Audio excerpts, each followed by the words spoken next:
He felt the sharp tip of a blade press against the small of his back. Then he heard a voice telling him to take out his wallet.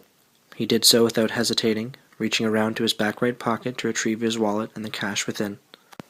Looking inside, he saw that he had 4 20s and 2 5s. He wished he had more, but it was all he had.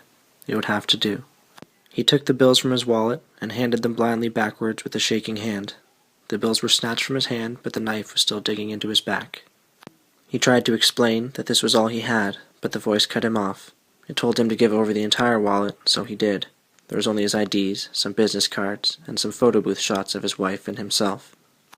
He heard his cards being taken out and saw some of them being thrown to the ground at his feet. Soon he started to feel the knife's pressure relent, and so he turned. He saw something trying to pass as a man. It was not. Sunken and hollow features that seemed to fall inwards, stretched back lips, and sharpened, jagged teeth. It had 4 fingers on its hand, and each one, rather than a nail, seemed to have what looked like long, pointed shark's teeth at the end.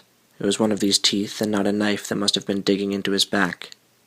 He opened his mouth to scream, but it caught in his throat and escaped as a small exhalation, nothing more. The creature's black eyes locked with his own for a brief moment before it turned its gaze back to his cards. The creature's dead black eyes started to flicker, black to white, then back again, as if it was a machine scanning his information. His heart sunk deeper and deeper, beating so fast it felt as if it would explode in his chest as he realized in slow terror what was happening before his eyes. The creature's face and body were slowly transforming into his own. It was over quickly, and then he was staring at the face that he was used to seeing in the mirror, but it was not his own. The eyes were black.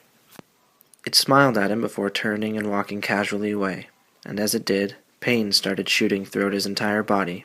He fell to the ground screaming in agony, and then terror, as what looked like shark's teeth started ripping through his fingernails. The end.